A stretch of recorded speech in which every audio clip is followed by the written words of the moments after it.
ಶ್ರೀ ಗುರುಭ್ಯೋ ನಮಃ.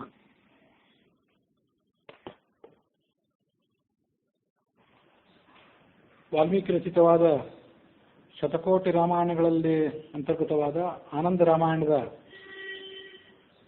ಕಥಾಭಾಗಕ್ಕನುಗುಣವಾಗಿ ಯಾತ್ರಾಕಾಂಡದ 1ನೇ ಸರ್ಗದ ಶ್ರವಣ ಈ ಹಿಂದೆ ಕೊನೆಯನ್ನು ಕಂಡಿತ್ತು. ಅಲ್ಲಿ ರಾಮಾಯಣ ರಚನೆಯಾದ ಬಗ್ಗೆ ತಪಸ್ವಿಗಳಾದ ವಾಲ್ಮೀಕಿ ಋಷಿಗಳಿಗೆ ಕ್ರೌಂಚ ಮಿಥುನದ ಸಂಕಟವನ್ನು ನೋಡಲಾಗದೆ ಶ್ಲೋಕ ಅವರ ಬಾಯಿಂದ ಹೊರಹೊಮ್ಮಿದ್ದು, ಚತುರ್ಮುಖ ಬ್ರಹ್ಮ ಅವರಿಗೆ ಸ್ವಯಂ ಪ್ರತ್ಯಕ್ಷನಾಗಿ ರಾಮಾಯಣದ ಕಥಾಭಾಗವನ್ನು ಉಪದೇಶ ಮಾಡಿದ್ದು ಮತ್ತು ಇಂಥದೇ ಶ್ಲೋಕಗಳಿಂದ ಇಡೀ ರಾಮಾಯಣವನ್ನು ರಚನೆ ಮಾಡಿ ಅಂತ ಅವರಿಗೆ ಆದೇಶ ಕೊಟ್ಟದ್ದು, ಇದನ್ನೆಲ್ಲ ನಾವು ಶ್ರವಣ ಮಾಡಿದ್ವಿ. 2ನೇ ಸರ್ಗದಲ್ಲಿ ಆ ಶತಕೋಟಿ ರಾಮಾಯಣ ಅದು ಹೇಗೆ ವಿಭಾಗವನ್ನು ಕಂಡಿತು, ಬೇರೆ ಬೇರೆ ಪ್ರದೇಶಗಳಲ್ಲಿ ಅದರ ಪ್ರಚಾರ ಎಷ್ಟೆಷ್ಟಿದೆ ಅಂತ ನಾವು ಗಮನಿಸಬೇಕು. ಶ್ರೀ ಶಿವ ಉವಾಚ. ವಾಲ್ಮೀಕಿಗಳು ಶತಕೋಟಿ ಅಂದರೆ 100 ಕೋಟಿ ಶ್ಲೋಕಗಳನ್ನು ಒಳಗೊಂಡಂತಹ ರಾಮಾಯಣವನ್ನು ರಚನೆ ಮಾಡಿದರು. ಅವರ ಮೂಲಕ ಮುನಿಗಳು ಅದನ್ನು ಸ್ವೀಕಾರ ಮಾಡಿದರು. ದಿನನಿತ್ಯ ಆಶ್ರಮದಲ್ಲಿ ಅದನ್ನು ಪಠನ ಮಾಡ್ತಿದ್ರು ಮತ್ತು ಕಥೆನೂ ಕೂಡ ಪ್ರವಚನ ಮಾಡ್ತಿದ್ರು.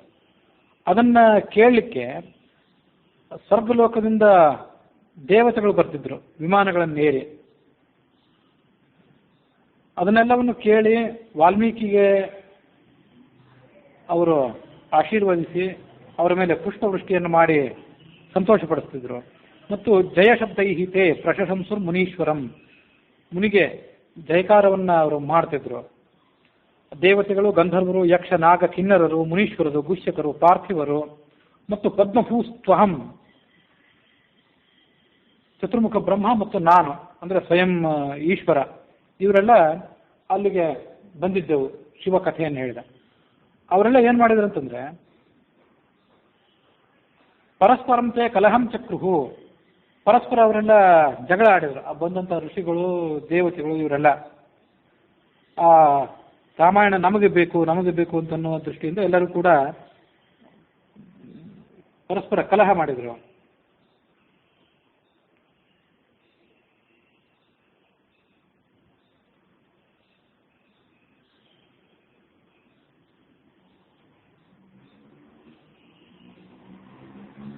ಬ್ರಹ್ಮಾಚಾರ್ಯರ ಸರ್ವೇ ಪನ್ನಗಾದೀನ್ ದಿತಿಜಾನ್ ನರಾನ್ ವಯಂ ಕಾವ್ಯಂ ವಿನೇಶ್ಯಾಮೋ ದಿವಂ ವಾಲ್ಮೀಕಿನ ಕೃತಂ. ದೇವತೆಗಳು ಹೇಳಿದ್ರು, ನಾವಿದನ್ನ ವಾಲ್ಮೀಕಿ ರಚನೆ ಮಾಡಿದಂತಹ ಈ ಕಾವ್ಯವನ್ನು ನಾವು ದಿವಂ ನೇಶ್ಯಾಮ, ಸ್ವರ್ಗಲೋಕಕ್ಕೆ ತೆಗೆದುಕೊಂಡು ಹೋಗ್ತೀವಿ, ಅದು ನಮ್ಮಲ್ಲೇ ಇರಲಿ ಅಂತ ಅವರಂದ್ರು. ಈ ಕಡೆ ರಾಕ್ಷಸರು ಮತ್ತು ಹಾವುಗಳು ಅವರೆಲ್ಲ ಅಂದ್ರು, ನಾವಿದನ್ನ ರಸಾತಲಕ್ಕೆ ಅಂದರೆ ಪಾತಾಳಕ್ಕೆ ತೆಗೆದುಕೊಂಡು ಹೋಗ್ತೇವೆ. ಈ ಕಡೆ ಋಷಿಗಳು ಮತ್ತು ಭೂಪಾಲರು ಇವರೆಲ್ಲ ಭೂಲೋಕದ ನಿವಾಸಿಗಳು, ಅವರೇನು ಮಾಡಿದ್ರು, ರಾಮನ ಈ ಚರಿತ್ರೆಯನ್ನು ನಾವು ಭೂಲೋಕಕ್ಕೆ ತೆಗೆದುಕೊಂಡು ಹೋಗ್ತೇವೆ, ಭೂಲೋಕದಿಂದ ಇದನ್ನ ಅಲಗಾಡ್ಲಿಕ್ಕೆ ನಾವು ಬಿಡೋದಿಲ್ಲ, ಇದು ಇಲ್ಲೇ ಇರಬೇಕು ಅಂದ್ರು ಅವರು. ರೋಮಹರ್ಷಣಂ ಕಲಹಂ ಅಂತ ಅದ್ಭುತವಾದ ಕಲಹ, ಅದನ್ನು ನೋಡಿದವರಿಗೆ ರೋಮಾಂಚನ ಆಗುವಂತಿತ್ತು.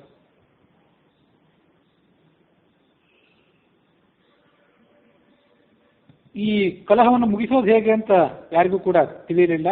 ಆಗ ನಾನು ಈ ದೇವತೆಗಳ ಮಾತಿನಂತೆ ಕ್ಷೀರಾಬ್ಧಿಶಾಹಿಯಾದಂಥ ವಿಷ್ಣುವನ್ನು ಸಮೀಪಿಸಿದೆ. ಅವನನ್ನು ವೇದೋಕ್ತವಾದ ಮಂತ್ರಗಳಿಂದ ಸ್ತೋತ್ರ ಮಾಡಿದೆ, ಆತನನ್ನು ಪೂಜಿಸಿದೆ. ಕೃತವಾನ್ ಗೀತವಾದ್ಯಾದಿ, ನಾನಾ ಥರದ ಸಂಗೀತ, ವಾದನ ಮೊದಲಾದ ಸೇವೆಗಳಿಂದ ಆತನನ್ನು ಸಂತೋಷಪಡಿಸಿದೆ. ತೇನ ವಿಷ್ಣುರ ಬುದ್ಧತ, ಮಲಗಿದ್ದಂಥ ವಿಷ್ಣು ಜಾಗೃತಿಯನ್ನು ಹೊಂದಿದ. ನನ್ನನ್ನು ಏಕೆ ಎಬ್ಬಿಸಿದಿರಿ ಅಂತ ಕೇಳಿದ ಅವನೆಲ್ಲರನ್ನು. ನಾನು ಅಂದರೆ ಶಿವ ಈ ನಡೆದಂಥ ಕಥೆಯನ್ನೆಲ್ಲ ಆತನಿಗೆ ಹೇಳಿದೆ. ಕಾವ್ಯಕ್ಕಾಗಿ, ವಾಲ್ಮೀಕಿಗಳು ರಚನೆ ಮಾಡಿದ ಕಾವ್ಯದ ಒಡೆತನಕ್ಕಾಗಿ ಈಗೊಂದು ಕಲಹ ನಡೆದಿದೆ ಅಂತ ಅನ್ನೋದನ್ನು ಆ ಜಗದೀಶ್ವರ ಕೇಳಿ ರಹಸ್ಯ ನಕ್ಕ. ಅವನು ನಕ್ಕು ಈ ಮುಂದಿನಂತೆ ಅದಕ್ಕೊಂದು ವ್ಯವಸ್ಥೆ ಮಾಡಬೇಕು ಅಂತ ನಿರ್ಧಾರ ಮಾಡಿದ. ಕಾವ್ಯವನ್ನು 3 ಭಾಗ ಮಾಡಿದ. ಕ್ಷಣೇನ, ಒಂದೇ ಕ್ಷಣದಲ್ಲಿ ಅದನ್ನು 3 ಭಾಗ ಮಾಡಿದ. 100 ಕೋಟಿ ಶ್ಲೋಕಗಳಿತ್ತಲ್ಲ, ಅದನ್ನು 3 ಭಾಗ ಮಾಡಿದ. ಅಂದರೆ 33 ಕೋಟಿ ಮೇಲೆ ಸ್ವಲ್ಪ ಚಿಲ್ಲರೆ ಶ್ಲೋಕ ಆಗ್ತವೆ. ಹೀಗೆ ಅದನ್ನು ವಿಭಾಗ ಮಾಡಿ ಅದನ್ನು 3 ಭಾಗದಲ್ಲೂ ಕೂಡ ಆತ ಹಂಚಿದ. 33 ಕೋಟಿ, 33 ಲಕ್ಷ, 33 ಸಾವಿರ ಮತ್ತು 33 ಶ್ಲೋಕ. ಹೀಗೆ ಒಟ್ಟು ವಿಭಾಗ ಆಗ್ತದೆ. ಅದನ್ನು 3 ಲೋಕಗಳಲ್ಲಿ ಕೂಡ ಆತ ಹಂಚಿದ. ಶತಾನಿ ತೀರಿ ಶ್ಲೋಕಾಶ್ಚ ತ್ರಯಸ್ತ್ರಿಂಶುಭಾವಹಾನ್ ದಶಾಕ್ಷರಮಿತಾನ್ ಮಂತ್ರಾನ್ ವ್ಯಭಜತ ರಮಾಪತಿ. ಅದಲ್ಲದೆ ಕೆಲವು ಮಂತ್ರಗಳನ್ನು ಕೂಡ 10 ಅಕ್ಷರಗಳನ್ನು ಕೂಡಿದಂತಹ ಕೆಲವು ಮಂತ್ರಗಳನ್ನು ಕೂಡ ಅವನು ವಿಭಾಗ ಮಾಡಿದ. ರಾಮಾಯಣವನ್ನು ವಿಭಾಗ ಮಾಡಿ ಅದನ್ನು ಈ 3 ಲೋಕಗಳಿಗೆ ಹಂಚಿಕೊಟ್ಟಿದ್ದಲ್ವೇ ಕೆಲವು ಮಂತ್ರಗಳನ್ನು ಕೂಡ ಈ ಜಗತ್ತಿಗೆ ಆತ ತಲುಪಿಸಿದ.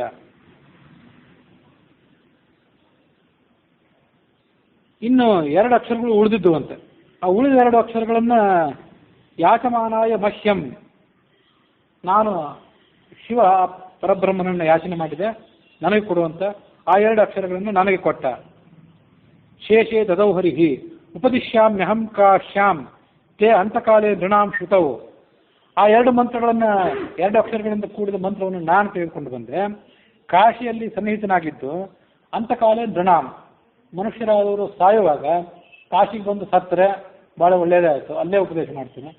ತಮ್ಮ ಊರಿನಲ್ಲೇ ಸತ್ತರೆ ಅವರವರಿಗೆ ಅಲ್ಲಲ್ಲೇ ಉಪದೇಶ ಮಾಡ್ತೇನೆ. ಕಾಶಿಯಲ್ಲೇ ಬಂದು ಸತ್ತರೆ ಅಂತ ಇಲ್ಲಿದೆ ಅಷ್ಟೇ. ಅದು ಸುಮ್ಮನೆ ಹಾಸ್ಯಕ್ಕಾಗಿ ಹೀಗೆ ಹೇಳಿದೆ.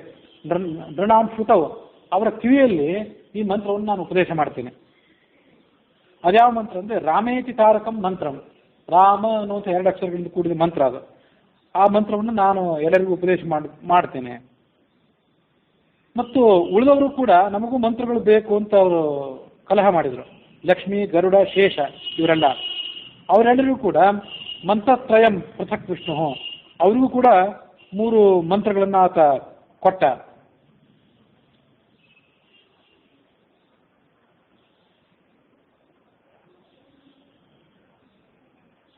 ಈ ಮಂತ್ರಗಳನ್ನ ಅವರೆಲ್ಲ ಸ್ವೀಕಾರ ಮಾಡಿ ಬಹಳ ಸಂತೋಷಪಟ್ಟರು.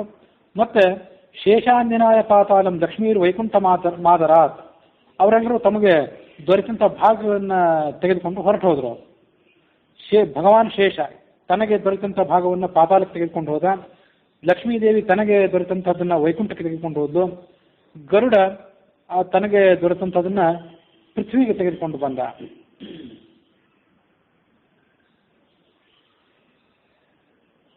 ಪ್ರಾಪುಶೇಷಾತ್ ಪನ್ನಗಾದ್ಯಾ ಸರ್ವೇ ಪಾತಾಳ ನಿವಾಸಿನಃ, ಶೇಷ ಅದನ್ನು ಪಾತಾಳಕ್ಕೆ ತೆಗೆದುಕೊಂಡು ಹೋದ್ಮೇಲೆ ಪಾತಾಳ ನಿವಾಸಿಗಳಂಥ ಸರ್ಪರು ಅದನ್ನು ಶೇಷದ ಮೂಲಕ ಪಡೆದುಕೊಂಡ್ರು. ಮಹಾಲಕ್ಷ್ಮಿಯಿಂದ ನಿರ್ಜರಾದಯ, ಆ ಮಹಾಲಕ್ಷ್ಮಿ ತೆಗೆದುಕೊಂಡ ಮಂತ್ರ ಏನಿತ್ತು ಅದನ್ನು ನಿರ್ಜರಾದಯ ದೇವತೆಗಳು, ಗುಷ್ಯಕರು, ಸಿದ್ಧರು ಇವರೆಲ್ಲ ಸ್ವರ್ಗಲೋಕದಲ್ಲಿ ಪಡೆದುಕೊಂಡ್ರು. ಭೂತಲ ನಿವಾಸಿಗಳಾದಂಥವರು ಗರುಡನ ಮೂಲಕ ಆ ಮಂತ್ರವನ್ನು ಪಡೆದುಕೊಂಡ್ರು. ಆ ಮಂತ್ರಶಾಸ್ತ್ರದ ಸ್ವರೂಪ ಏನಿದೆ ಅದು ರಹಸ್ಯವಾದದ್ದು, ನೀನು ಇದನ್ನು ಅರ್ಥ ಮಾಡಿಕೋ ಅಂದ ಶಿವ ಪಾರ್ವತಿಗೆ.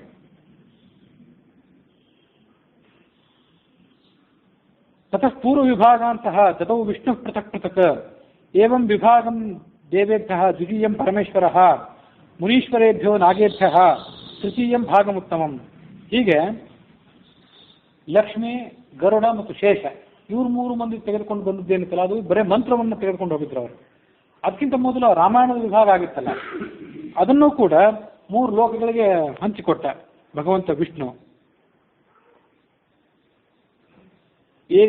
ಒಂದು ಭಾಗವನ್ನು ದೇವತೆಗಳಿಗೆ, ಮತ್ತೊಂದು ಭಾಗವನ್ನು ಮುನೀಶ್ವರರಿಗೆ, ಮತ್ತೊಂದು ಭಾಗವನ್ನು ನಾಗಗಳಿಗೆ ಈ ರೀತಿಯಾಗಿ ಹಂಚಿಕೊಟ್ಟ. ಆ ದೇವತೆಗಳು ತಮಗೆ ದೊರೆತಂಥ ಭಾಗವನ್ನು ಸ್ವರ್ಗಕ್ಕೆ ತೆಗೆದುಕೊಂಡು ಹೋದರು. ಪಾತಾಳ ನಿವಾಸಿಗಳಾದ ಸರ್ಪಗಳು ತಮಗೆ ದೊರೆತಂಥ 2ನೇ ಭಾಗವನ್ನು ಪಾತಾಳಕ್ಕೆ ತೆಗೆದುಕೊಂಡು ಹೋದರು. ಆಸೀದ್ ಭಾಗೋ ಮುನೀನಾಂ ಹಿ ದ್ವಿತೀಯ ಪೃಥಿವ್ಯಾಂ ಗಿರಿ ವರಾತ್ಮಜೆ, ಉಳಿದ ಮುನಿಗಳಿಗೆ ಬಂದಂಥ ಭಾಗ ಏನಿತ್ತು ಅದು ಈ ಭೂತಲದಲ್ಲಿ ಪ್ರಚಾರಕ್ಕೆ ಬಂತು. ಇನ್ನು ಅದ್ರ ಮುಂದಿನ ವಿಭಾಗವನ್ನು ಕೂಡ ಹೇಳ್ತೇನೆ. 33 ಕೋಟಿ, 33 ಲಕ್ಷ, 33 ಸಾವಿರ ಅಂತ ಹೀಗೆ ವಿಭಾಗ ಆಗಿತ್ತು. ಆದರೆ ಅಷ್ಟೆಲ್ಲ ಶ್ಲೋಕಗಳಿಂದ ಘಟಿತವಾದ ರಾಮಾಯಣ ನಮ್ಗೆ ಇವತ್ತೇನು ಕಾಣ್ತಿಲ್ಲಲ್ಲ ಭೂಲೋಕದಲ್ಲಿ. ಆದರೂ ಆ ಭಾಗ, ಆ ರಾಮಾಯಣವನ್ನು 33 ಅಂತ ಪ್ರಧಾನ ಸಂಖ್ಯೆಯನ್ನು ಹೇಳ್ತೇನೆ ಈಗ. ಆ 33 ಕೋಟಿ ಶ್ಲೋಕಗಳಿಂದ ಘಟಿತವಾದ ರಾಮಾಯಣ ಏನಿತ್ತು ಅದನ್ನು ಮತ್ತೆ ಆಯಾ ಲೋಕದಲ್ಲಿ ಮತ್ತೆ ವಿಭಾಗ ಮಾಡಿದ.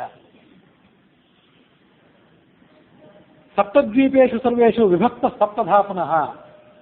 ಭೂಲೋಕಕ್ಕೆ ಬಂದಮೇಲೆ ಭೂಲೋಕದಲ್ಲಿ ಈ ಭೂಮಿಯಲ್ಲಿ ಸಪ್ತದ್ವೀಪ ವಸುಂಧರ ಅಂತ ಕರೀತಾರಲ್ಲ, ಇಲ್ಲಿ 7 ಲೋಕಗಳಿವೆಯಲ್ಲ, ಆ 7 ಲೋಕಗಳಲ್ಲಿ ಅವನು ಮತ್ತೆ ವಿಭಾಗ ಮಾಡಿದ.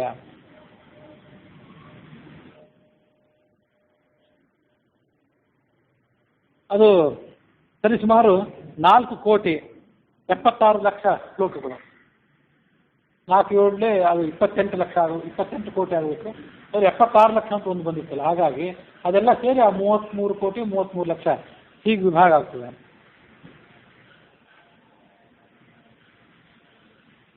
ಸಪ್ತಚತ್ವಾರಿಂಶತ್ ಮಿತಾಹ ಶ್ಲೋಕಾಶ್ಚೇತಿ ಪೃಥಕ್ ಪೃಥಕ್. ಹೀಗೆ ಅದನ್ನು 7 ವಿಭಾಗ ಮಾಡಿದ. 7 ವಿಭಾಗ ಮಾಡಿ 7 ದ್ವೀಪಗಳಲ್ಲಿ ಅದನ್ನು ಹಂಚಿದ. ಕೊನೆಗೆ 4 ಶ್ಲೋಕಗಳು ಉಳಿದವು. ಚತುಶ್ಲೋಕಾ ಶೇಷಭೂತಾ ಯಾಚಮಾನಾಯ ವೇದಸೆ. ಚತುರ್ಮುಖ ಬ್ರಹ್ಮ ಆ 4 ಶ್ಲೋಕಗಳನ್ನು ನನಗೆ ಕೊಡುವಂತ ಪ್ರಾರ್ಥನೆ ಮಾಡಿದ. ಅದನ್ನು ಚತುರ್ಮುಖ ಬ್ರಹ್ಮನಿಗೆ, ಭಕ್ತನಾದ ಚತುರ್ಮುಖ ಬ್ರಹ್ಮನಿಗೆ ವಿಷ್ಣು ಹಂಚಿದ.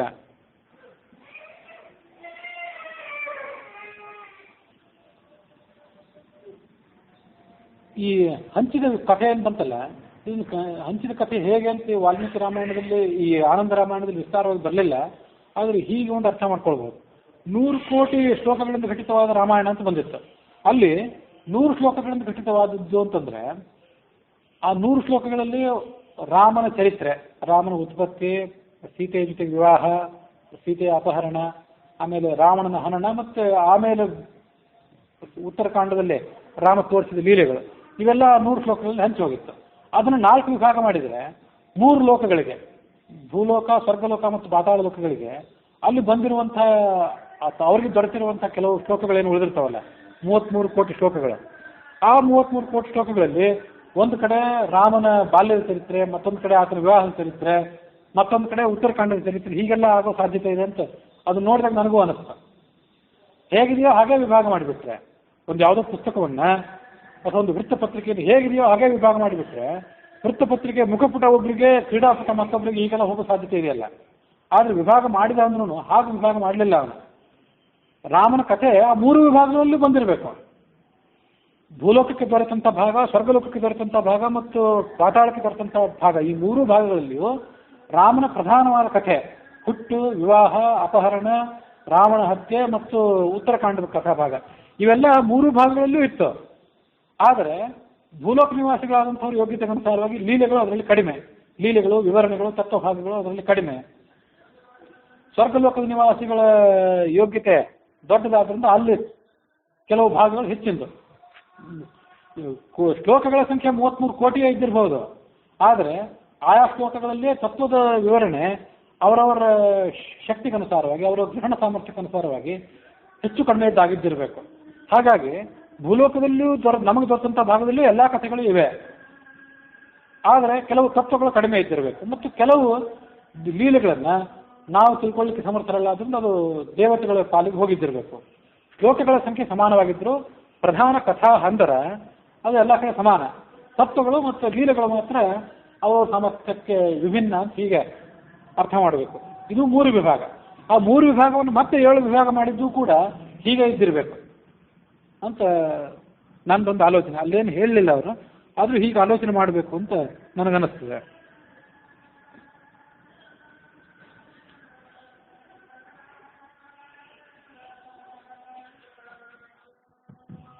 ಈ ಭಾಗಗಳಲ್ಲಿ ಪುಷ್ಕರ ದ್ವೀಪ ಭಾಗಶ್ಚ ವರ್ಷಯೋರ್ ದ್ವಿಧಕೃತಃ. ಪುಷ್ಕರ ದ್ವೀಪ, ಶಾಲ್ಮಲ ದ್ವೀಪ, ಜಂಬೂ ದ್ವೀಪ ಅಂತ ಹೀಗೆಲ್ಲ ದ್ವೀಪಗಳು, 7 ದ್ವೀಪಗಳು. ಅದರಲ್ಲಿ ಪುಷ್ಕರ ದ್ವೀಪಕ್ಕೆ ದೊರೆತಂಥ ಭಾಗ ಏನಿತ್ತು ಅದನ್ನ 2 ಭಾಗ ಮಾಡಿದ. ಅದು 4 ಕೋಟಿ ಅಂತಿತ್ತಲ್ಲ, ಅದನ್ನು 2 ಕೋಟಿ 2 ಕೋಟಿ 2 ಕೋಟಿ ವಿಭಾಗ ಮಾಡಿದ. ಪ್ರಧಾನ ಸಂಖ್ಯೆಯನ್ನಷ್ಟೇ ಹೇಳಿದೆ. ಒಮ್ಮೆಲೆ ಹೇಳುವಾಗ ಬಾಯಿಗೆ ಕರಾರುವಾಕ್ಕಾದ ಲೆಕ್ಕಾಚಾರ ಬರೋದಿಲ್ಲ, ಹಾಗಾಗಿ ಪ್ರಧಾನ ಸಂಖ್ಯೆಯನ್ನಷ್ಟೇ ಹೇಳ್ತೀನಿ. ಸಹಸ್ರಾಣಿ ನವೈವಾಸ ತಥಾ 500 ಚ 23 ತೇ ಶ್ಲೋಕಾಃ ಷೋಡಶಾಕ್ಷರಜೋ ಮನುಹು. ಆಮೇಲೆ 16 ಅಕ್ಷರಗಳಿಂದ ಕೂಡಿದಂಥ ಒಂದು ಮನು ಅಂದ್ರೆ ಮಂತ್ರ. ಆ ಮಂತ್ರವನ್ನು ಕೂಡ 2 ಭಾಗ ಮಾಡಿದ. ಏವಂ ದ್ವಿಧಾ ಕೃತವು ಭಾಗವು ವಿಷ್ಣುನ ವರ್ಷಯೋಸ್ತಿಹ ಶಾಖದ್ವೀಪಾದಿ ದ್ವೀಪಾನಾಂ ಪಂಚಾನಾಂ ಚ ಪೃಥಕ್ ಪೃಥಕ್. ಇನ್ನು ಉಳಿದ 5 ದ್ವೀಪಗಳಿತ್ತಲ್ಲ, ಅದರಲ್ಲಿ ಕೂಡ 5 ಭಾಗಗಳನ್ನು ಅವರಿಗೆ ಹೊಂದಿಸಿಕೊಟ್ಟ. ಸಪ್ತಸ್ವಪಿ ಚ ವರ್ಷೇಷು ಸಪ್ತೈವ ಹರಿಣಾ ಯಥಾ ತತ್ತದ್ಭಾಗ ವಿಭಕ್ತಾಶ್ಚ ತತ್ವ ಶೃಣುಷ್ವ ಬ್ರವೀಮ್ಯಹಂ. ಸಪ್ತದ್ವೀಪಗಳಲ್ಲೂ ಹೀಗೆ ವಿಭಾಗ ಮಾಡಿ ಕೊಟ್ಟ. ಅಷ್ಟಷಷ್ಟಿ ಹಿ ಲಕ್ಷಾಣಿ ಸಹಸ್ರೇ ದ್ವೇ ಶತಾನಿ ಹಿ. ಅಷ್ಟಷಷ್ಟಿ ಲಕ್ಷಗಳು ಅಂದರೆ 68 ಲಕ್ಷ ಒಂದೊಂದು ದ್ವೀಪಕ್ಕೆ ಬಂದೊದಗಿತ್ತು. ವಿಭಜ್ಯ ಷಟ್ಸು ದ್ವೀಪೇಶು ಹರಿಣೈವ ಯಥಾಕ್ರಮಂ ಜಂಬೂದ್ವೀಪಕತೋ ಭಾಗ ನವವರ್ಷೇಶು ಸಾದರಂ. ಜಂಬೂದ್ವೀಪಕ್ಕೆ ಏನು ಭಾಗ ಬಂದಿತ್ತಲ್ಲ ಅದನ್ನು ಮತ್ತೆ ಅಲ್ಲಿರುವಂಥ 9 ದ್ವೀಪಗಳಲ್ಲಿ ಹಂಚಬೇಕು. 9 ವರ್ಷಗಳಲ್ಲಿ. ಜಂಬೂದ್ವೀಪೆ, ದಂಡಕಾರಣ್ಯ, ಭರತ ವರ್ಷ ಅಂತಂತೀವಿ. ಜಂಬೂದ್ವೀಪಗಳಲ್ಲಿ 9 ವರ್ಷಗಳಿವೆ. ಅದರಲ್ಲಿ 1 ವರ್ಷ ಒಂದು ಪ್ರದೇಶ, ನಾವಿರುವಂಥ ಪ್ರದೇಶ ಇದು. ಅಲ್ಲೂ ಕೂಡ ಅದನ್ನು ಹಂಚಬೇಕು. ವಿಭಕ್ತೋ ವಿಷ್ಣುನಾದೇವಿ ಯಥಾತ್ವಾಂ ಚ ಬ್ರವೀಮ್ಯಹಂ 250 ಲಕ್ಷಾಣಿ 52 ಲಕ್ಷ ಒಂದೊಂದು ದ್ವೀಪಕ್ಕೆ. 9 ದ್ವೀಪಗಳಿಗೂ ಕೂಡ ಒಂದೊಂದು ದ್ವೀಪಕ್ಕೆ 52 ಲಕ್ಷಗಳ ಶ್ಲೋಕಗಳಿಂದ ಘಟಿತವಾದ ರಾಮಾಯಣ ಇಳಿದು ಬಂದಿತು. ಸಪ್ತಾಕ್ಷರ ಮಿತಾಹ ಮಂತ್ರಾಹ 7 ಅಕ್ಷರಗಳಿಂದ ಕೂಡಿದಂಥ ಮಂತ್ರವು ಕೂಡ ಅವರಿಗೆ ದೊರೆಯಿತು. ಶೇಷ ಮೇಕಮಕ್ಷರಂ ಶ್ರೀರೀತಿ ಸರ್ವತ್ರ ವಿಷ್ಣುನ, 1 ಅಕ್ಷರ ಉಳಿದಿರ್ತಂತೆ.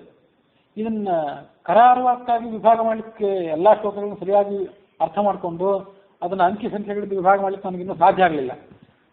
ಹಾಗಾಗಿ ಇಷ್ಟೆಲ್ಲ ಅದನ್ನು ಅಧ್ಯಯನ ಮಾಡಿದ್ರೂ ಇನ್ನೂ ಇದು ಮೇಲ್ಮಟ್ಟದ ವಿವರಣೆನೇ, ಪೂರ್ಣವಾಗಿ ಕರಾರುವಾಕ್ಕಾಗಿ ಹೇಳಲಿಕ್ಕಾಗಿಲ್ಲ. 1 ಅಕ್ಷರ ಉಳಿಯಿತು. ಆ 1 ಅಕ್ಷರ ಹೇಗೆ ಉಳಿಯಿತು ಆ ಗಣಿತದ ಲೆಕ್ಕಾಚಾರ ಇನ್ನೂ ಮಾಡಲಿಕ್ಕಾಗಿಲ್ಲ. ಸ್ವಲ್ಪ ಶ್ರಮ ಪಟ್ಟರೆ ಆಗ್ತಿತ್ತೇನೋ, ಅಷ್ಟು ಶ್ರಮ ಪಡಲಿಕ್ಕೂ ಆಗಲಿಲ್ಲ. ಶ್ರೀಹಿ ಅನ್ನುವಂಥ 1 ಅಕ್ಷರ ಉಳಿಯಿತು. ಅದನ್ನು ನವಖಂಡೇಶು ತತ್ಯಕ್ತಂ 9 ಖಂಡಗಳಿಗೆ 9 ವರ್ಷಗಳಿಗೆ ಅದನ್ನು ಹಂಚಿಬಿಟ್ಟ. ತತ್ ಸರ್ವತ್ರ ನ್ಯಾಯೋಜಯತ, ಅದೆಲ್ಲ ಕಡೆ ಹಂಚಿ ಹೋಯಿತು. ನಾನಾ ನಾಮಸು ಮಂತ್ರೇಶು ನತಸ್ಯ ನಿಯಮಕೃತಃ, ಬೇರೆ ಬೇರೆ ಮಂತ್ರಗಳಿವೆ, ನಾನಾ ರೀತಿಯಾದ ರಾಮನ ಮಹಿಮೆಯನ್ನು ಹೇಳುವಂಥ ಮಂತ್ರಗಳು, ಅದರಲ್ಲೆಲ್ಲ ಅದು ಹಂಚಿ ಹೋಗಿತ್ತು. ವಿಭಜ್ಯೇತಿ ಮಹಾವಿಷ್ಣು ಅದೃಶ್ಯ ಮಗಮತ್ತದ, ಇಷ್ಟೆಲ್ಲ ವಿಭಾಗ ಮಾಡಿ ಆತ ಅದೃಶ್ಯನಾಗಿಬಿಟ್ಟ. ನಮ್ಮ ಜಂಬೂದ್ವೀಪಕ್ಕೆ ಏನು ಬಂದಿತ್ತು, ನಮ್ಮ ಭರತ ವರ್ಷಕ್ಕೆ ಏನು ಬಂದಿತ್ತು ಅಷ್ಟನ್ನು ಮಾತ್ರ ಹೇಳಿದೆ. ಉಳಿದ ಲೋಕಗಳದ್ದು ಉಳಿದ ದ್ವೀಪಗಳಿಗೆಲ್ಲ ಇಲ್ಲಿ ವಿವರಣೆ ಬರಲಿಲ್ಲ. ಮುಂದೆ ಕಾಲಾಂತರದಲ್ಲಿ ವಿಷ್ಣು ಹೀಗೆಲ್ಲ ವಿಭಾಗ ಮಾಡಿ ಹೋದ್ಮೇಲೆ ಕಾಲಾಂತರದಲ್ಲಿ ದಶಾಸ್ಯೋ ಬುದ್ಧಿಮತ್ತರ, ದಶವದನಾದಂಥ ರಾವಣ ಆತ ತನ್ನ ಬುದ್ಧಿಬಲದಿಂದ ಆ ವೇದಗಳನ್ನು ಮತ್ತೆ ವಿಭಾಗ ಮಾಡಿದ. ವೇದಾನಾಂಚ ಪೃಥಕ್ ಪೃಥಕ್ ಶತಶಶ್ಚೈವ ಖಂಡಾನಿ ಕರಿಷ್ಯತಿ ರುಜೂನಿ ಚ, ವೇದಗಳನ್ನು ಆತ ವಿಭಾಗ ಮಾಡಿದ. ಇಲ್ಲಿ ದಶಾಸ್ಯ ಅಂತ ಬಂತಲ್ಲ, ದಶಾಸ್ಯ ಅಂತಂದ್ರೆ ಈ ರಾಮನಿಂದ ಹತ್ಯೆಗೊಳಗಾದ ರಾವಣನೋ ಅಥವಾ ಮತ್ತಾರೋ ಅಂತ ಇಲ್ಲಿ ವಿವರಣೆ ಇಲ್ಲ. ದಶವದನು ರಾವಣ ಅಂತೇಳಿ ಹಿಂದಿ ಒಳಗೂ ಅವರು ಅನುವಾದ ಮಾಡಿ ಬಿಟ್ಟುಬಿಟ್ರು. ಇದಕ್ಕೆ ಈ ಆನಂದ ರಾಮಾಯಣದ ರಹಸ್ಯವನ್ನು ವಿವರಣೆ ಮಾಡಲಿಕ್ಕೆ ಸಂಸ್ಕೃತದ ಯಾವುದೇ ವ್ಯಾಖ್ಯಾನವೂ ಇಲ್ಲ. ಆದ್ದರಿಂದ ಇಲ್ಲಿ ದಶಾಸ್ಯ ಬುದ್ಧಿಮತ್ತರ ಅಂತ ಏನು ಮಾತು ಬಂತಲ್ಲ, ಈ ದಶಾಸ್ಯ ಅಂದ್ರೆ ರಾವಣ ಇರ್ಲಿಕ್ಕಿಲ್ಲ ಇವನು. ಈ ವೇದವ್ಯಾಸರು ಅನ್ನುವಂಥ ಒಂದು ಪದವಿ ಇದೆಯಲ್ಲ, ಅದೊಂದು ಪದವಿ ಅದು. ಒಂದೊಂದು ಕಲ್ಪದಲ್ಲೂ ಒಬ್ಬೊಬ್ಬ ವ್ಯಾಸ ಬರ್ತಾನೆ, ಬಂದು ಶಾಸ್ತ್ರಗಳನ್ನೆಲ್ಲ ವಿಭಾಗ ಮಾಡಿ ಜನರಿಗೆ ಅನುಕೂಲದ ಸಲುವಾಗಿ ಅದನ್ನು ಒದಗಿಸಿಕೊಡ್ತಾನೆ ಅಂತ ಮಾತಿದೆಯಲ್ಲ, ಅಂಥದ್ದೇ ಮತ್ತೊಂದು ರೂಪ ಇದೆ. ಯಾವುದೋ ಭಗವಂತನ ರೂಪ ಆಗಿರ್ಬೋದು ಅಥವಾ ಮತ್ತಾವುದೋ ಒಂದು ಜ್ಞಾನಿಯ ರೂಪ ಆಗಿದ್ದಿರಬಹುದು ಅಂತ ಒಂದು ಆಲೋಚನೆ. ಅದನ್ನು ಸ್ಪಷ್ಟವಾಗಿ ದೃಢೀಕರಣ ಮಾಡ್ಕೊಳ್ಳಿಕ್ಕೆ ಸರಿಯಾದ ಮಾಹಿತಿ ನನಗೆ ಸಿಕ್ಕಿಲ್ಲ. ಒಂದ್ಸರಿ ಎಲ್ಲಾದರೂ ಆ ಥರ ಮಾಹಿತಿ ಸಿಕ್ಕರೆ ಅದನ್ನು ವಿವರಣೆ ಮಾಡಿ ಹೇಳ್ತೇನೆ. ಶತಶಶ್ಚೈವ ಖಂಡಾನಿ ಕರಿಷ್ಯತಿ ರುಜೂನಿ ಚ ಜ್ಞಾತ್ವಾ ಮಂದಧಿಯೋ ವಿಪ್ರಾಹ ಭವಿಷ್ಯಂತೀತಿ ವೈ ಕಲವು. ಕಲಿಯುಗದಲ್ಲಿ ಮಂದಧಿಯೋ ವಿಪ್ರಾಹ, ಬ್ರಾಹ್ಮಣರಾದವರು ಈ ಶಾಸ್ತ್ರಗಳನ್ನು ಓದಬೇಕಾದವರು ಮಂದಧಿಯ ಕಡಿಮೆ ಬುದ್ಧಿಯುಳ್ಳವರಾಗಿರ್ತಾರೆ. ಅವರಿಗೆ ಬೌದ್ಧಿಕ ಸಾಮರ್ಥ್ಯ ಕಡಿಮೆ, ಅವರಿಗೆ ಸಿಗುವಂಥ ಕಾಲಾವಕಾಶ ಕಡಿಮೆ, ಇಷ್ಟೆಲ್ಲದ್ರ ಮೇಲೆ ಅವರಿಗೆ ಓದುವಂಥ ಆಸಕ್ತಿನೂ ಕಡಿಮೆ. ಅದಕ್ಕಾಗಿ ಇವ್ರನ್ನೆಲ್ಲನೂ ಇವರ ಮುಂದಿಟ್ಬಿಟ್ರೆ ಇವರು ಓದಲಾರರು. ನೀರೆಳಿಯೋದ ಗಂಟಲೊಳಗೆ ಕುಡುಬಂ ತುರುಕಿದಂತಾಯಿತು ಅಂತ ಇವ್ರದ್ದು ಸ್ವಭಾವ. ಅದಕ್ಕಾಗಿ ಸ್ವಲ್ಪನೇ ಅವರಿಗೆ ದೊರಕಿಸ್ಕೊಡ್ಬೇಕು ಅಂತ ಆತ ವಿಚಾರ ಮಾಡಿದ. ಕ್ಷೀಣಾಯುಷೋ ವ್ಯಗ್ರಚಿತ್ತಾನ್, ಬಹಳ ಕಡಿಮೆ ಇವರಿಗೆ ಆಯುಷ್ಯ. ವ್ಯಗ್ರಚಿತ್ತಾನ್, ನಾನಾ ಥರದ ಆಕರ್ಷಣೆಗಳು, ಪ್ರಲೋಭನೆಗಳು ಬೇರೆ. ತೇಷಾಂ ಯೋಗ್ಯಾನಿ ರಾವಣ, ಅದು ಅವರಿಗೆ ಯೋಗ್ಯತೆಗೆ ಅನುಸಾರವಾಗಿ ಅದು ದೊರೆಯುವಂತೆ, ಅವರ ಅಧ್ಯಯನದ ಅನುಕೂಲಕ್ಕಾಗಿ ದೊರೆಯುವಂತೆ ಮಾಡಿದ.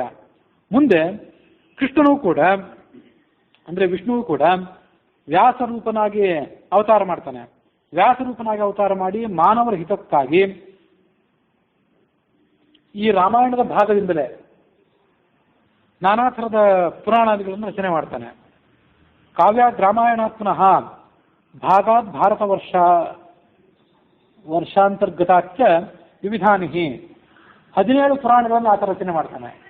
18 ಮಾಡ್ತಾನೆ, ಈಗ 17 ಕಥೆ ಹೇಳ್ತಾರೆ. 18 ಇನ್ನು ಮುಂದೆ ಹೇಳೋರಿದ್ದಾರೆ ಭಾಗವತ ಪುರಾಣದ್ದು. ಮದ್ವಯಂ ಭದ್ವಯಂ ಚೈವ ಭ್ರತ್ರಯಂ ವಚತುಷ್ಟಯಂ ಅನಾಫಲಂ ಗಕೂಸ್ಕಾನಿ ಪುರಾಣಾನೇ ಪ್ರತ್ಯಕ್ಷತೆ ಅಂತ ಒಂದು ಆ ಪುರಾಣಗಳ 18 ಪುರಾಣಗಳನ್ನು ಸಂಕ್ಷಿಪ್ತವಾಗಿ ಹೇಳುವ ಮಾತದು. ಮದ್ವಯಂ ಭದ್ವಯಂ ಭ್ರತ್ರಯಂ ವಚತುಷ್ಟಯಂ ಮಕಾರದಿಂದ ಪ್ರಾರಂಭ ಆಗುವಂಥವೆರಡು ಮತ್ಸ್ಯ ಮಾರ್ಕಂಡೇಯ ಪುರಾಣಗಳು. ವದ್ವಯಂ ಚೈವ ವಾಮನ ಪುರಾಣ ಮತ್ತು ವರಾಹ ಪುರಾಣ ಅಂತ ಹೀಗೆರಡು. ಭ್ರತ್ರಯಂ ಬ್ರಹ್ಮವೈವರ್ತ ಬ್ರಹ್ಮಾಂಡ ಮತ್ತು ಬ್ರಹ್ಮ ಅಂತೇಳಿ 3 ಭ್ರತ್ರಯಂ. ಮದ್ವಯಂ ಭದ್ವಯಂ ಚೈವ ಭ್ರತ್ರಯಂ ಚತುಷ್ಟಯಂ. ಭದ್ವಯಂ ಭದಿಂದ ಪ್ರಾರಂಭ ಆಗುವಂಥದ್ದು 2 ಭವಿಷ್ಯ ಮತ್ತು ಭಾಗವತ. ಭ್ರತ್ರಯಂ ಚತುಷ್ಟಯಂ ವಕಾರದಿಂದ ಪ್ರಾರಂಭ ಆಗುವಂಥದ್ದು 4 ಅಂತ ಹೇಳ್ತಾರೆ. 4 ಎಲ್ಲ ಈಗ ಸ್ಮರಣೆಗೆ ಬರ್ತಿಲ್ಲ. ವರಾಹ ವಾಮನ ವಿಷ್ಣು ಹೀಗೆ ಇನ್ನೊಂದು ಪುರಾಣ ಇದ್ದಿರಬೇಕು. ಅನಾಪಲಿಂಗ ಕೂಸ್ತಾನೆ ಅಂದ್ರೆ ಅಗ್ನಿ ಪುರಾಣ, ನಾ ಅಂದ್ರೆ ನಾರದ ಪುರಾಣ, ಪ ಅಂದ್ರೆ ಪದ್ಮ ಪುರಾಣ, ಲಿಂಗ ಅಂದ್ರೆ ಲಿಂಗ ಪುರಾಣ, ಗ ಅಂದ್ರೆ ಗರುಡ ಪುರಾಣ, ಕು ಅಂದ್ರೆ ಕೂರ್ಮ ಪುರಾಣ, ಸ್ಕ ಅಂದ್ರೆ ಸ್ಕಂದ ಪುರಾಣ, ಪುರಾಣ ಪ್ರತ್ಯಕ್ಷತೆ. ಹೀಗೆ 17 ಪುರಾಣಗಳನ್ನು ಮಾಡಿದೆ. ಅದರಲ್ಲಿ ಈ 18 ಪುರಾಣಗಳ ಪೈಕಿ ಮೊದಲನೇ 17 ಪುರಾಣಗಳೇನಿವೆ ಅದರ ಕಥೆಯನ್ನು ಈಗ ಇಲ್ಲಿ ಹೇಳ್ತಾರೆ. ರಾಮಾಯಣದ ಸಾರ ಭಾಗವನ್ನು ತೆಗೆದು ಅದನ್ನು ಮಾಡಿದ ಅಂತ ಹೇಳ್ತಾರೆ. ಭಾರತಂ ಇತಿಹಾಸಂ ಚ ಮಹತ್ ಶ್ರೇಷ್ಠಂ ಕರಿಷ್ಯಸಿ. ಇದಷ್ಟಲ್ಲದೆ ಭಾರತವನ್ನು ಕೂಡ ಮಹಾಭಾರತವನ್ನು ಕೂಡ ಆತ ರಚನೆ ಮಾಡ್ತಾನೆ. ಆದ್ರೆ ಆ ಮಹಾಭಾರತ ಇದರಲ್ಲಿ ಸೇರಿದ್ದಲ್ಲ, 18 ಪುರಾಣದಲ್ಲಿ ಸೇರಿದ್ದಲ್ಲ. ಭಾರತವನ್ನು ಇತಿಹಾಸ ಅಂತ ಕರೀತಾರೆ, ಪುರಾಣ ಅಲ್ಲ ಅದು. ಇವು ಮಾತ್ರ ಪುರಾಣಗಳು, ಈ ಹಿಂದಿನವು ಮಾತ್ರ ಪುರಾಣಗಳಿವು. ಇದನ್ನೆಲ್ಲ ಹೇಗೆ ಮಾಡ್ತಾನೆ ಅಂತಂದ್ರೆ, ಈ ಜಂಬೂದ್ವೀಪದ 9 ವರ್ಷಗಳಲ್ಲಿ ಒಂದಾದಂಥ ಭಾರತ ವರ್ಷದಲ್ಲಿ ದೊರಕಿರುವ ರಾಮಾಯಣ ಏನಿದೆ ಅದರಿಂದ ಸಾರವನ್ನು ಸಂಗ್ರಹ ಮಾಡಿ ಸಾರಂ ಸ್ವೀಗೃಹ್ಯ ಸಾರವನ್ನು ಹೊರತೆಗೆದು ಈ 17 ಪುರಾಣಗಳನ್ನು ಆತ ರಚನೆ ಮಾಡ್ತಾನೆ. ಇಲ್ಲಿ ಈ ವ್ಯಾಸ ಇದನ್ನು ರಚನೆ ಮಾಡ್ತಾನೆ ಅಂತಂದ್ರೆ, ಇದು ವಾಲ್ಮೀಕಿಗಳು ರಚನೆ ಮಾಡಿದಂಥ ಕಾವ್ಯದಿಂದ ಸಾರವನ್ನು ತೆಗೆದು ವ್ಯಾಸ ರಚನೆ ಮಾಡ್ತಾನೆ ಅಂತ ಹೇಳ್ದಂಗೆ ಆಯ್ತು. ಅದರ ತತ್ವಾರ್ಥವನ್ನು ಬಹಳ ಎಚ್ಚರಿಕೆಯಿಂದ ಹೊಂದಿಸಬೇಕಾಗ್ತದೆ. ಅದಕ್ಕಾಗಿ ಈ ಆನಂದ ರಾಮಾಯಣ ಅಪ್ರಮಾಣ ಅಂದ್ಬಿಡ್ತಾರೆ ಒಮ್ಮೆಲೆ ಕೆಲವರು. ವ್ಯಾಸನ ಯೋಗ್ಯತೆ ಆತ ಭಗವಂತ ಆದ್ದರಿಂದ ವಾಲ್ಮೀಕಿಯ ಯೋಗ್ಯತೆಗಿಂತ ಎಷ್ಟೋ ಹೆಚ್ಚಿನದ್ದು. ಹಾಗಾಗಿ ವಾಲ್ಮೀಕಿ ರಚನೆ ಮಾಡಿದ ರಾಮಾಯಣದಿಂದ ಸಾರವನ್ನು ತೆಗೆದು 17 ಪುರಾಣಗಳನ್ನು ರಚನೆ ಮಾಡುವಂಥ ದುರ್ದತೆ ವ್ಯಾಸನಿಗೆ ಏನು ಬಂತು? ಇದೆಲ್ಲ ಅಪ್ರಮಾಣ ಅಸಂಬದ್ಧ ಅಂತ ಒಮ್ಮೆಲೆ ಹೇಳಿಬಿಡುವಂಥ ಸಾಧ್ಯತೆ ಇರ್ತದೆ. ಇನ್ನೂ ನನಗೆ ಸಮಾಧಾನ ಇಲ್ಲ. ಯಾಕೆಂತಂದ್ರೆ ಆ ವಾಲ್ಮೀಕಿ ಅಂದ್ರೆ ಇದೇ ವಾಲ್ಮೀಕಿಯೋ, ಈ ಪ್ರಾಚೇತಸ ವಾಲ್ಮೀಕಿಯೋ, ಅಥವಾ ವಾಲ್ಮೀಕಿ ಅಂದ್ರೆ ಸ್ವಯಂ ವ್ಯಾಸನದ್ದೇ ಸ್ವಯಂ ವಿಷ್ಣುವಿನಿಂದ ಇನ್ನೊಂದು ಅವತಾರ ಅಂತ ಹೇಳಬೇಕು. ಅದನ್ನ ಸ್ಪಷ್ಟವಾಗಿ ಪರಂಪರೆಯಿಂದ ಹೀಗೆ ಅಂತ ವಿವರಣೆ ಮಾಡುವವರು ಸ್ವಲ್ಪ ಕಡಿಮೆನೆ. ಅಥವಾ ಹಾಗೆ ಯಾರು ವಿವರಣೆ ಮಾಡುವಂಥವ್ರು ಇದ್ದಾರೆ, ವಿಶ್ವನಾಥ ತೀರ್ಥ ಶ್ರೀಪಾದರು ಅಂತವರೆಲ್ಲ. ಆದರೂ ಅವ್ರು ಹೇಳಿದ್ದು ಎಲ್ಲರಿಗೂ ಗ್ರಾಹ್ಯ ಆಗ್ಲಿಕ್ಕಿಲ್ಲ. ಹಾಗಾಗಿ ವಾಲ್ಮೀಕಿಯು 100 ಕೋಟಿ ಶ್ಲೋಕಗಳಿಂದ ರಚಿತವಾದ ರಾಮಾಯಣ ರಚನೆ ಮಾಡಿದ ಅಂದ್ರೆ ಆ ವಾಲ್ಮೀಕಿ ಎಂದು ಸ್ವಯಂ ವ್ಯಾಸನದ್ದೇ ಮತ್ತೊಂದು ರೂಪ ಇದ್ದಿರಬೇಕು. ನಾನಾ ಅವತಾರಗಳಿದೆ ಭಗವಂತನಿಗೆ ಅಂತಿದೆ. ಹಾಗಾಗಿ ವಾಲ್ಮೀಕಿ ಅಂದ್ರೆ ಅವನೇ ಇದ್ದಿರಬೇಕು. ಅಥವಾ ವಾಲ್ಮೀಕಿ ಅಂದ್ರೆ ಆ ಸ್ವಯಂ ವಿಷ್ಣು ಅಲ್ಲ, ಬೇರೆ ಇದೇ ವಾಲ್ಮೀಕಿ ಪ್ರಾಚೇತಸಃ ವರುಣನ ಮಗ ವಾಲ್ಮೀಕಿ ಅಂತ ಇಟ್ಕೊಂಡ್ರು. ಆತ ಬರೇ ಮುಖವನ್ನು ತೆರೆದ ಅಷ್ಟೇ. 100 ಶ್ಲೋಕಗಳನ್ನೆಲ್ಲ ಆತನ ಮೂಲಕ ಹೊಮ್ಮಿಸಿದ್ದಲ್ಲ ಭಗವಂತನೇ. ಅದಕ್ಕೆ ಆ ಎಲ್ಲ 100 ಶ್ಲೋಕಗಳಿಂದ ಘಟಿತವಾದ ರಾಮಾಯಣಕ್ಕೆಲ್ಲ ಕರ್ತೃ ಪೂರ್ಣವಾಗಿ ಸ್ವಯಂ ಭಗವಂತನೇ, ಮುಖ ಈತನದ್ದಷ್ಟೇ ಅಂತ ಹೀಗೆ ಇಟ್ಕೊಂಡ್ರಂತೂ ಇನ್ನೇನು ಸಮಸ್ಯೆನೇ ಇಲ್ಲ. ಅಂತೂ ಸ್ವಯಂ ವಿಷ್ಣುವೇ ತಾನೇ 100 ಶ್ಲೋಕಗಳಿಂದ ಒಡಗೂಡಿದ ರಾಮಾಯಣವನ್ನು ರಚನೆ ಮಾಡಿದ್ದ. ಅದರಿಂದ ಸಾರವನ್ನು ತೆಗೆದು 17 ಪುರಾಣಗಳನ್ನು ರಚನೆ ಮಾಡಿದ ಅಂತ ಹೇಳಿದರೆ ವಿಷ್ಣು ಮಹತ್ವಕ್ಕೇನು ಧಕ್ಕೆ ಒದಗಲಿಕ್ಕಿಲ್ಲ. ಹೀಗೆ ಮಾಡಬಹುದು ಅಂತ ಅನ್ಕೊಂಡಿದ್ದೇನೆ.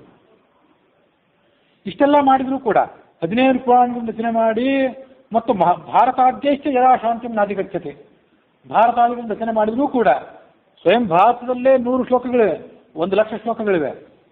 17 ಪುರಾಣಗಳನ್ನು ರಚನೆ ಮಾಡಿದ. ಇಷ್ಟೆಲ್ಲ ರಚನೆ ಮಾಡಿದ್ರು ಅವನಿಗೆ ಸಮಾಧಾನ ಆಗಲಿಲ್ಲ. ಸರಸ್ವತಿ ನದಿಯ ತೀರದಲ್ಲಿ ವ್ಯಗ್ರಚಿತ್ತೋ ಭವಿಷ್ಯತೆ, ಸರಸ್ವತಿ ನದಿಯ ತೀರದಲ್ಲಿ ಆತ ಕೂತ್ಕೊಂಡ್ಬಿಟ್ಟಿದ್ದ, ಮನಸ್ಸಿಗೆ ಶಾಂತಿ ಇಲ್ಲದೆ ತಳಮಳದಿಂದ ಕೂಡಿದವನಾಗಿ. ಅದೇ ಸಂದರ್ಭದಲ್ಲಿ ಚತುರ್ಮುಖ ಬ್ರಹ್ಮ ನಾರದನಿಗೆ 4 ಶ್ಲೋಕಗಳನ್ನು ಉಪದೇಶ ಮಾಡಿದ. ಏತಸ್ಮಿನ್ನಂತರೇ ಬ್ರಹ್ಮ ನಾರದಾಯ ಮಹಾತ್ಮನೆ ಚತುಶ್ಲೋಕೈ ವಿಷ್ಣುಗುಪ್ತೈರುಪದೇಶಂ ಕರಿಷ್ಯತಿ. 4 ಶ್ಲೋಕಗಳನ್ನು ಉಪದೇಶ ಮಾಡಿದ. ಅವು ಯಾವ ಶ್ಲೋಕಗಳು? ಚತುರ್ಮುಖ ಬ್ರಹ್ಮನ ಸ್ವಂತ ರಚನೆಯ ಶ್ಲೋಕಗಳಲ್ಲ, ವಿಷ್ಣುದತ್ತೈ, ವಿಷ್ಣುವೇ ಹಿಂದೆ ರಚನೆ ಮಾಡಿಕೊಟ್ಟಂಥ ಶ್ಲೋಕಗಳೇ ಅವುಗಳನ್ನು ನಾರದನಿಗೆ ಕೊಟ್ಟ. ಅದನ್ನ ನಾರದನು ಆ ಶ್ಲೋಕವನ್ನು ತೆಗೆದುಕೊಂಡು ಸ್ವೀಣಾಂ ಪ್ರಣಯನ್, ತನ್ನ ವಿಪಂಚಿ ವಲ್ಲಕಿ ಅಂತ ಆತನ ವೀಣೆ ಏನಿದೆಯಲ್ಲ ಅದನ್ನು ನುಡಿಸ್ತಾ ಬಂದ. ಕೀರ್ತಯಂ ಸುಸ್ವರಂ, ಈ ಸಪ್ತವತಿ ಸುತನಾದಂಥ ಸರಸ್ವತಿ ನದಿಯ ತೀರದಲ್ಲಿದ್ದಂಥ ವೇದವ್ಯಾಸನನ್ನು ಸಮೀಪಿಸಿದ. ಆ 4 ಶ್ಲೋಕಗಳನ್ನು ಆತನಿಗೆ ಉಪದೇಶ ಮಾಡ್ತಾನೆ. ಇದೆಲ್ಲ ಭವಿಷ್ಯತ್ ಕಾಲದ ಕಥೆ ಇದೆ, ಉಪದೇಕ್ಷತಿ, ಮುಂದೆ ಉಪದೇಶ ಮಾಡ್ತಾನೆ.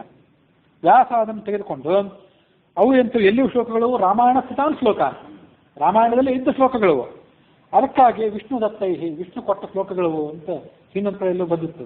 ಮಂತ್ರಗಳನ್ನು ತೆಗೆದುಕೊಂಡ, ಶ್ಲೋಕಗಳನ್ನು ತೆಗೆದುಕೊಂಡ ಅಂತ ಬಂದಿತ್ತು. ಶಾಂತಿಂ ಲಬ್ಧ್ವಾ ತದಸ್ತೇಷಾಂ ವಿಸ್ತಾರ ಅಂತ ಕರಿಷ್ಯತಿ. ಆ 4 ಶ್ಲೋಕಗಳನ್ನು ಪಡ್ಕೊಂಡ ಮೇಲೆ ಆತನಿಗೆ ಪರಮ ಶಾಂತಿ, ಆ ವೇದವ್ಯಾಸನಿಗೆ. ಅದನ್ನ ವಿಸ್ತಾರವಾಗಿ ರಚನೆ ಮಾಡ್ತಾನೆ. ರಚನೆ ಮಾಡಿ 18ನೇದಾದಂತಹ ರಮ್ಯವಾದಂತಹ ಜನಮನೋಹರವಾದಂತಹ ಪುರಾಣವನ್ನು ರಚನೆ ಮಾಡಿದ. ಅದ್ಯಾವುದಂದ್ರೆ ಭಾಗವತ. ಈ ಭಾಗವತದ ರಚನಾ ಕಾಲದಲ್ಲೂ ಹೀಗೆ ಇದೆ ಅಂತ ನಮ್ಗೆ ನೆನಪು. 17 ಪುರಾಣಗಳನ್ನೆಲ್ಲ ಉಳಿದನ್ನೆಲ್ಲ ರಚನೆ ಮಾಡಿದ್ರು ಆತನಿಗಿನ್ನೂ ಸಮಾಧಾನ ಆಗಿರಲಿಲ್ಲ. ಆತನಿಗೆ ಸಮಾಧಾನ ಆಗಿತ್ತೋ ಅಥವಾ ನಾನು ರಚನೆ ಮಾಡಿದ 17 ಪುರಾಣಗಳನ್ನು ಶಾಂತಿ ಪಡ್ಕೊಳ್ಳುವಂಥ ಯೋಗ್ಯತೆ ಈ ಜನರಿಗಿಲ್ಲ ಅಂತ ಆತ ಭಾವಿಸಿದ್ದಿರಬೇಕು. ಅದಕ್ಕಾಗಿ 18ನೇದಾದಂಥ ಭಾಗವತವನ್ನು ರಚನೆ ಮಾಡಿದ ಅಂತ ಭಾಗವತದ ಅವತರಣಿಕೆಯಲ್ಲಿ ಕೂಡ ಈ ಓದಿದ ನೆನಪು. ರಮ್ಯಂ ಜನಮನೋಹರಂ, ಕಾವ್ಯ ಅದು ಬಹಳ ರಮ್ಯವಾದದ್ದು, ಜನರ ಮನಸ್ಸಿಗೆ ಬಹಳ ಮನೋಹರವಾದದ್ದು. ಅತಯೇವ ವಾಣಿ ಭಿನ್ನಾ ಭವಿಷ್ಯತಿ. 18 ಪುರಾಣಗಳನ್ನು ಓದಿ ಬಲ್ಲವರೇ ಅದನ್ನು ಹೇಳ್ಬಹುದು. ಹೇಗೆ ಅಂತಂದ್ರೆ 17 ಪುರಾಣಗಳ ಶೈಲಿ, ಅದರಲ್ಲಿರೋ ತತ್ವದ ರೀತಿ ಅದೊಂದು ಬೇರೆ ರೀತಿಯಾಗಿದೆ. ಅದೇ ಒಂದು ಗುಂಪು. ಭಾಗವತ ಮತ್ತೊಂದೇ ಒಂದು ಗುಂಪು. ಭಾಗವತದಲ್ಲಿರುವಂಥ ಶೈಲಿನೇ ಬೇರೆ. ಭಾಗವತಕ್ಕೆ ಅತಯೇವ ವಾಣಿ ಭಿನ್ನಾ ಭವಿಷ್ಯತಿ. ಪುರಾಣಾನಂತ ಸರ್ವೇಷಾಂ ವಾಲ್ಮೀಕಿಯೈವ ಗೀಸ್ಪ್ರಿಯೆ.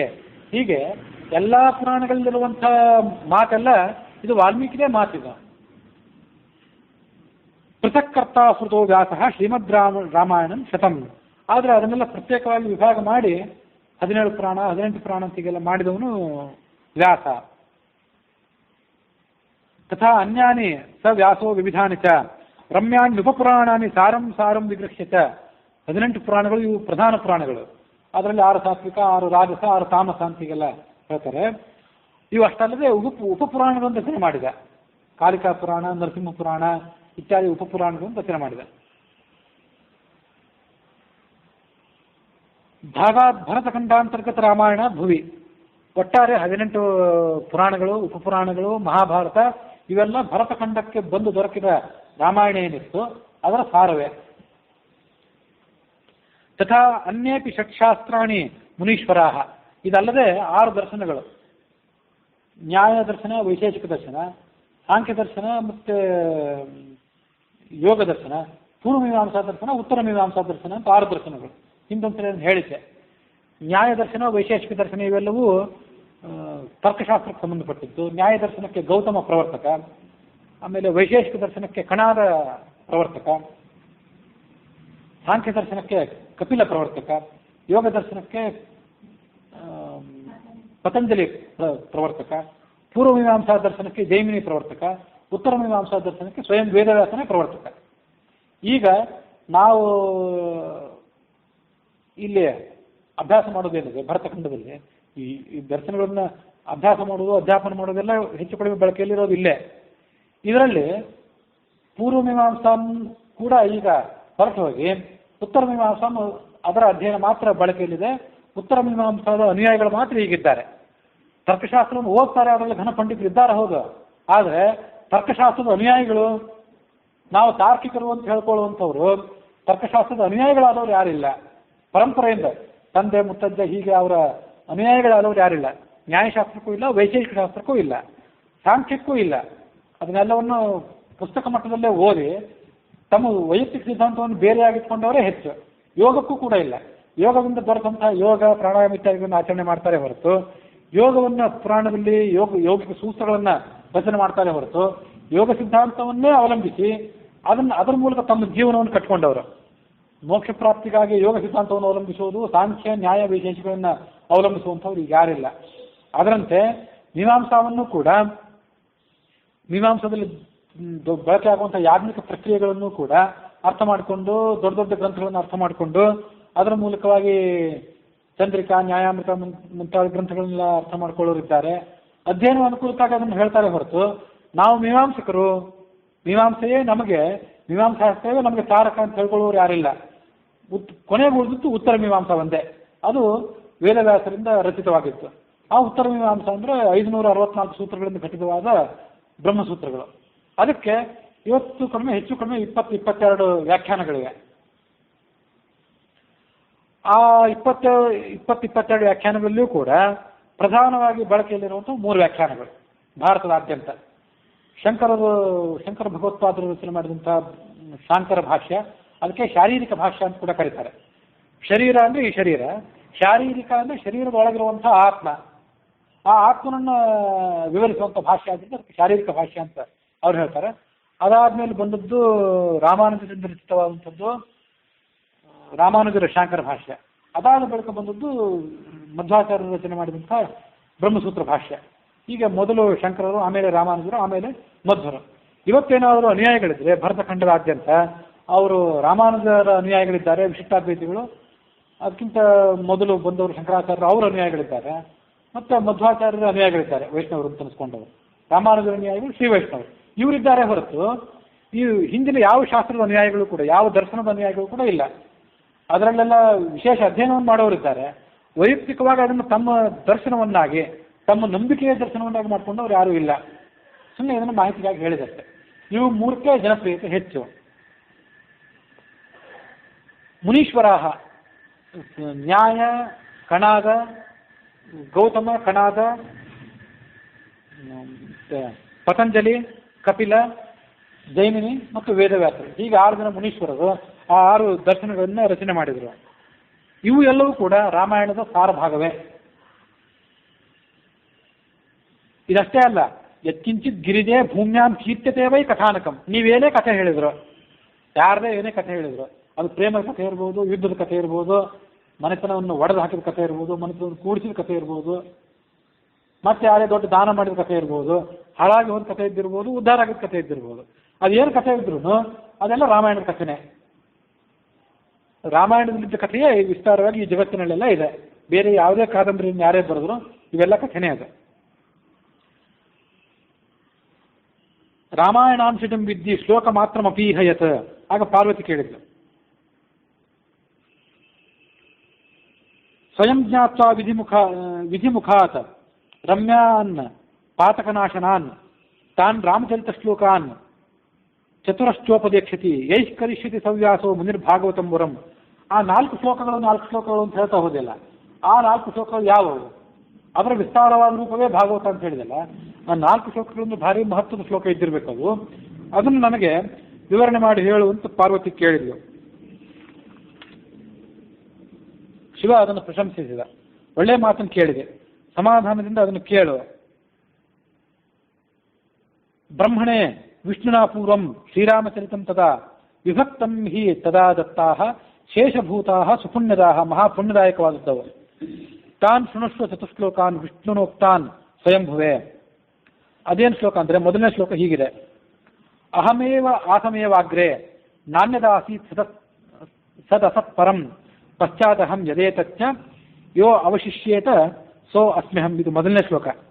ಹೃದಯರ್ಥಂ ಯತ್ ಪ್ರತೀಯೇತ ನ ಪ್ರತೀಯೇತ ಚಾತ್ಮನಿ ತದ್ವಿದ್ಯಾತ್ಮನೋ ಮಾಯಾಂ ಯಥಾ ಅವಭಾಸೋ ತಥಾ ತಮಃ ಯಥಾ ಮಹಾಂತಿ ಭೂತಾನಿ ಭೂತೇಷು ಉಚ್ಚಾವತೇಶ್ವನು ಪ್ರವಿಷ್ಟಾನ್ಯಪ್ರವಿಷ್ಟಾನಿ ತಥಾ ತೇಷು ನ ತೇಷ್ವಹಂ. ಇದು ಮೂರನೇ ಶ್ಲೋಕ.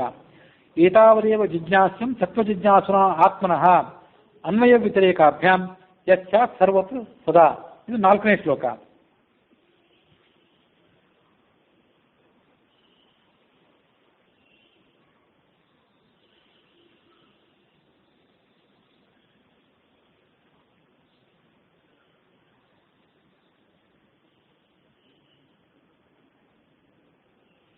ಈ ಮೊದಲನೇ ಶ್ಲೋಕದ ಅರ್ಥ ಏನು? ಅಹಮೇವ ಆಸಮೇವಾಗ್ರೆ ನಾಣ್ಯದಾಸಿ ಸದಸತ್ಪರಂ. ಈ ಜಗತ್ತು ಹುಟ್ಟುವುದಕ್ಕಿಂತ ಮೊದಲು ಬೇರೆ ಯಾವುದೇ ವಸ್ತು ಇರಲಿಲ್ಲ. ಸತ್ ಅನಿಸ್ಕೊಂಡಿರುವಂಥ ವಸ್ತು ಆಗಲಿ, ಅಸತ್ ಅನಿಸ್ಕೊಂಡಿರುವಂಥ ವಸ್ತು ಆಗಲಿ ಯಾವುದೂ ಇದ್ದಿದ್ದಿಲ್ಲ. ಇದ್ದಂಥ ವಸ್ತು ಅಂದರೆ ಒಂದೇ ಒಂದು. ನಾಸದಾಸಿ ನೋಸದಾಸಿ ಅಂತ ಶ್ರುತಿನೇ ಇದೆ. ಆ ಶ್ರುತಿಯ ಒಂದು ರೂಪ ಇದೆ ಅಷ್ಟೇ. ಅಲ್ಲಿ ಸತ್ ಅಂದ್ರೆ ಏನು, ಅಸತ್ ಅಂದ್ರೆ ಏನು, ಅದನ್ನು ಬಹಳ ವಿಸ್ತಾರವಾಗಿ ಹೇಳಬೇಕಾಗ್ತದೆ. ಸತ್ ಅಂತಂದ್ರೆ ಬರೇ ಸತ್ಯ, ಅಸತ್ ಅಂದ್ರೆ ಅಸತ್ಯ, ಸುಳ್ಳು ಸತ್ಯ ಅಂತ ಇಷ್ಟೇ ಅರ್ಥ ಅಲ್ಲ ಅದಕ್ಕೆ. ಈ ಜಗತ್ತಿನ ವಿಸ್ತಾರವಾದ ರೂಪ ಯಾವುದೂ ಇರಲಿಲ್ಲ. ಘಟ, ಈ ಗೋಡೆ, ಗಡಿಗೆ, ಬಟ್ಟೆ ಮತ್ತು ಯಾವ ವಸ್ತುಗಳು ಇರಲಿಲ್ಲ. ಇದು ಎಲ್ಲದಕ್ಕೂ ಮೂಲ ಕಾರಣವಂಥ ಪ್ರಕೃತಿ ಇತ್ತು. ಆ ಪ್ರಕೃತಿ ಕೂಡ ಅವ್ಯಕ್ತವಾಗಿತ್ತು. ಆ ಪ್ರಕೃತಿಗೆ ದೃಶ್ಯ ರೂಪ ಇರಲಿಲ್ಲ. ಉಳಿದೆಲ್ಲ ಜೀವರು ಭಗವಂತನ ಉದರದಲ್ಲಿ ಪ್ರವೇಶ ಮಾಡಿದ್ರು. ಇದ್ದವನೊಬ್ಬನೇ. ಈಗ ಅದಕ್ಕೆ ಸೂಕ್ಷ್ಮವಾದ ಅರ್ಥವನ್ನು ಹೇಳಬೇಕಾಗ್ತದೆ.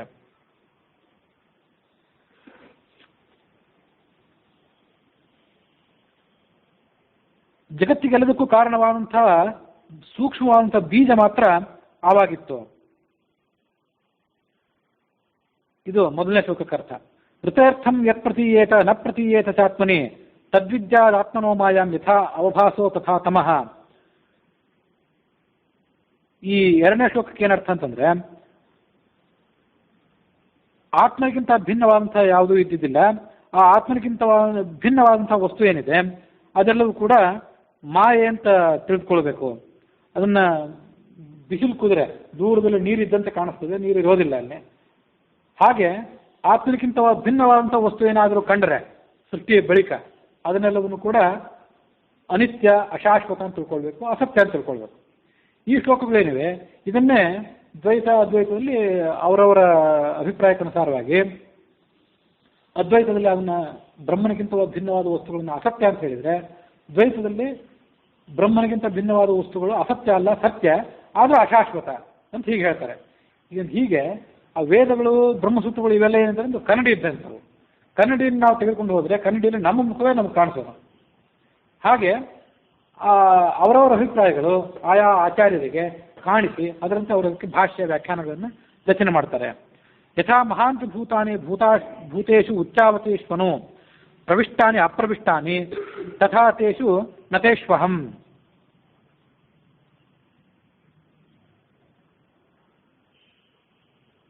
ಈ ಭಗವಂತನಿಂದಲೇ ಈ ಚರಾಚರವಾದಂಥ ಎಲ್ಲ ವಸ್ತುಗಳು ಉತ್ಪನ್ನ ಆಗಿರುವಂತೆ ಕಾಣಿಸ್ತವೆ. ಅವನೊಳಗಿರುವಂತೆ ಅವು ಕಾಣಿಸ್ತವೆ, ಆದರೂ ಆತನಿಗಿಂತ ಅವು ದೂರ ಇವೆ.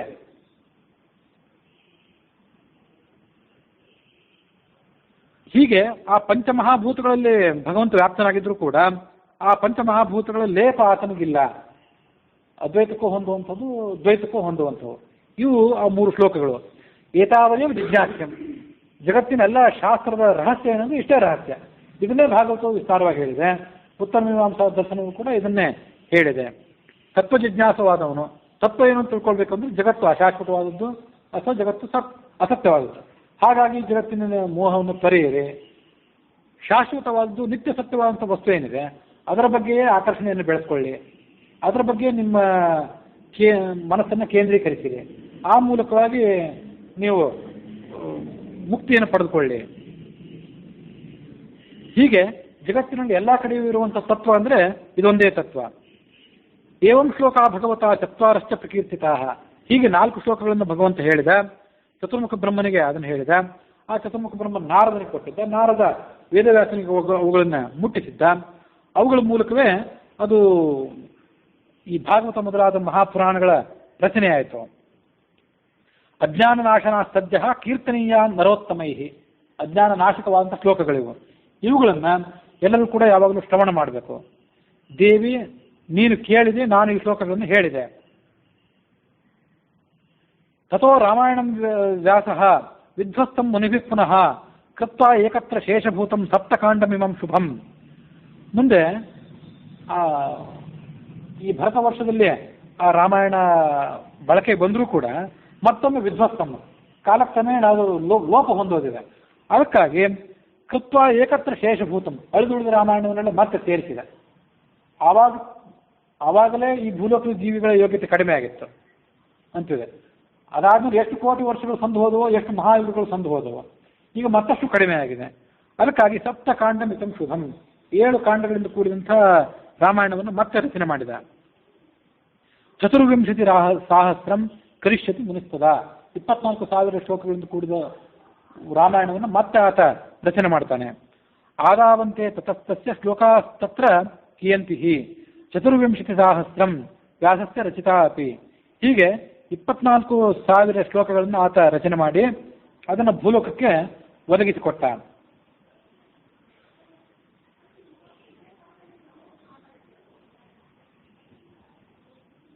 ಹೀಗೆ ಆ ಶ್ಲೋಕಗಳ ರಚನಾಕ್ರಮವಾಗಿ ನಾನಾ ಥರದ ಭಾಗಗಳು ಒದಗಿ ಬಂದವು. ವಾಲ್ಮೀಕಿ ರಾಮಾಯಣ ಅಂತ ಒಂದಾಯಿತು, ಆನಂದ ರಾಮಾಯಣ ಅಂತ ಮತ್ತೊಂದಾಯಿತು, ಅದ್ಭುತ ರಾಮಾಯಣ, ಸಂಗ್ರಹ ಮತ್ತು ತತ್ವ ಸಂಗ್ರಹ ರಾಮಾಯಣ, ಗಾಯತ್ರಿ ರಾಮಾಯಣ ಅಂತ ಹೀಗೆ ನಾನಾ ಥರದ ಭಾಗಗಳವೆಲ್ಲ ಆದವು. ಎಲ್ಲ ಕಡೆಗಳಲ್ಲೂ ಕೂಡ ಮುಖ್ಯ ಕಥಾ ಹಂದರ ಒಂದೇ. ಆದರೂ ಇಲ್ಲಿಲ್ಲದೆ ಇರುವಂಥ ಕೆಲವು ತತ್ವಗಳು ಅಲ್ಲಿ ಇಲ್ಲದೆ ಇರುವಂಥ ಲೀಲೆಗಳು ಕೆಲವು ಇಲ್ಲಿ, ಹೀಗೆ ಅಲ್ಲಲ್ಲಿ ಹರಡಿ ಹೋಗಿವೆ. ಅಧ್ಯಯನದ ಅನುಕೂಲಕ್ಕಾಗಿ ಅವುಗಳನ್ನು ರಚನೆ ಮಾಡಿದ್ದಾರೆ ಅಂತನ್ನುವಲ್ಲಿಗೆ ಇವತ್ತಿನ ಕಥೆ ಮುಕ್ತಾಯ ಆಗಿದೆ.